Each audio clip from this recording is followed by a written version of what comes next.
Some pretty scathing comments about the team, especially from Paul Roos earlier in the week about a couple of younger players. Your thoughts on that? Oh, I listened to Paul's comments with interest. I thought that he made some valid points. I mean, the two boys he mentioned in Jack Zeeble and Ben Cunnington have had very interrupted careers so far, and we understand they've got a lot of work to do, and more importantly, they know they've got some work to do. But let me tell you, when we bring players into this football club, we set some pretty high standards in terms of the qualities we want in players. And Jack Zeeble and Ben Cunnington exemplify those qualities. So they're outstanding young men and going to be outstanding young footballers. Now, Jack Zeeble's had a very interrupted career so far, 2 broken legs, hip surgery, so we know where he's at in terms of his development. Ben Cunnington's had stress fractures and a knee injury as well, so they're coming off limited preparations. They've got some work to do, but we've got absolute confidence in where they're going to get to as footballers. Will they get a game this week? Absolutely. Do you make that statement at selection this week, or do you give them one more chance? Not those two boys particularly, but the side. Oh no, we'll make changes and we'll release those to the media at 4:30 when everyone else does. And so I'm not going to jump the gun on the changes we're going to make at the selection table, but we will make changes. And the one change that we will make that I'm happy to announce is that Kieran Harper will make his debut for us, our second pick in the draft last year. So we're really excited about him. He's in good form and played some really good games for Werribee the last couple of weeks. So we think he'll come in and give us some speed and some competitiveness around the ball. Is that what you need? Perhaps a bit more of an injection of some excitement, some enthusiasm like that?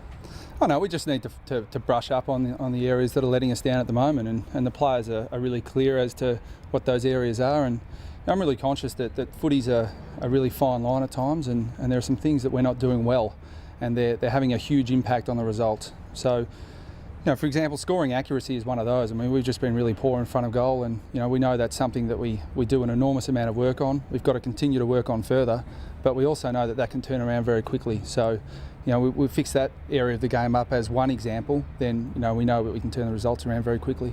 It's not just you though that's having a problem with scoring. A lot of other teams are kicking a fair few points. Is it a global thing that you need to look at as clubs to see? Is it players just getting too tired in front of goal? Where is it going? I don't think anyone can really speculate, because that's all you'd be doing. I don't think there's any hard evidence at the moment. I think the set shot goal kicking needs to improve across the board, but I think the shots on the run, I think there's a lot more pressure in modern footy than a lot of us older people would remember. I mean, football used to be a game of very little pressure and more about ball movement. Now it's about extreme pressure on the ball carrier, so I think that has an impact on goal kicking. There's no chance 3 months ago you would have foreseen yourself in this position. Have you had to take stock and perhaps work on things, or do you stick through to what you were doing, just do it better? No, I wouldn't say I wouldn't have foreseen myself in this situation. I mean, football's a funny game at times. Results can fall for you at times, and results can go against you. So, something I say very regularly is that AFL footy's full of a lot more lows than it is highs. I mean, the simple mathematics suggests that. There are 17 teams in the competition at the moment. I'd suggest there are only a couple who are feeling really good about themselves. So, there's such a fine line between winning and losing. There's a fine line between, us winning 2 games and losing 2 games and sitting, reasonably comfortable with where we're at. But the fact is we're 0-4, so we've got a lot of work to do. But we just focus on the things we've got to improve on, and we are really confident that if we fix those things up, the results will come for us. No, you don't want to use it as an excuse, but those 2 trips to WA, are they part of the reason that you guys are sort of struggling at the moment? No, not at all. I mean, we round 1 we lost by 4 points, and we let ourselves down against Fremantle, and we thought we could have won that game as well. So if we'd won both of those games, we'd be in a really good position, having got 2 Perth trips out of the way with 2 wins. We haven't, so we just got to move on and fix up the areas that are letting us down.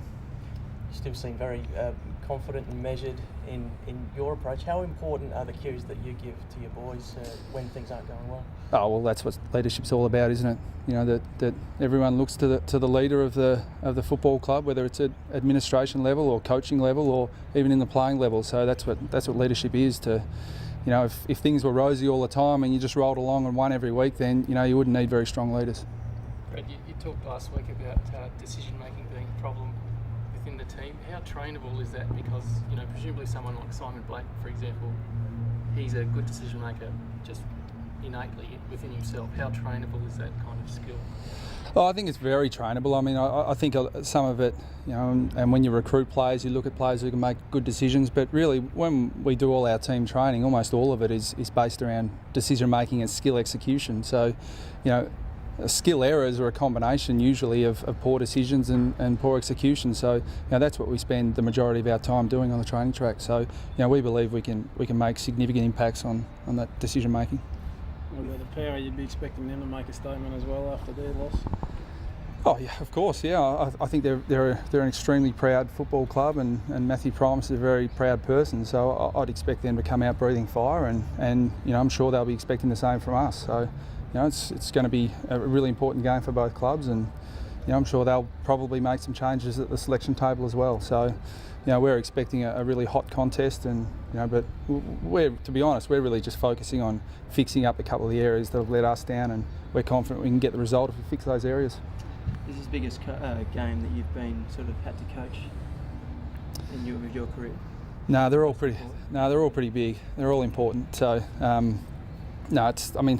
what I'm more focused on, rather than sure, we want the result. We want to get the win, but I don't want to just scrape through the win when we're still letting ourselves down in fundamental areas of the game. So if we go out and we fix those fundamental areas, we fix the areas that we've really been working hard on, then even if we don't get the result, I'll be a happier coach because we fix those areas, and on a consistent basis we'll start getting the results. Is it hard to keep the question mark, or not the question mark that other people are putting over the club, I suppose, in regards to comments made, you should have taken the money, you should have gone here and there. Is it hard to keep that away from the players and out of their minds? But they're so focused on what they're doing as players. I mean, I'm amazed how often people want to talk about other football clubs. So we're only concerned about our own and the things we've got to do. So I'm not concerned about what other football clubs are doing. I'm just concerned about what we can do to fix our on-field performance. But everyone else's opinions are just that, their opinions.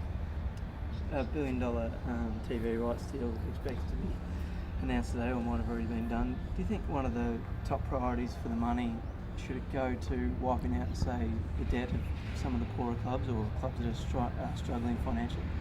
Oh, look, I think that the AFL Commission and the AFL Executive are full of extremely intelligent people, very successful people, and they'll make the decisions that are based on the interests of AFL footy in the long term. So, it's not for me to speculate on how they choose to spend the money. They've got people far smarter than me making those decisions. Just on that, there's been a fair bit of intrusion in clubs in the last 5 years with the TV rights.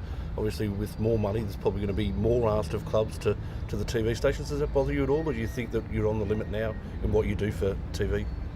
Oh no, I think that players and coaches and football clubs have an obligation to speak to the media. So I think this is our main medium to speak to our supporters, our sponsors, and our members. So I'd embrace those changes, and I think that the TV rights go a large way into funding the growth of the game and to funding the improvement of the game. So I think it's players and coaches are obliged to do that. But in regards to maybe miking up coaches during the game full time and extra cameras on players during the game and things like that, is not an issue?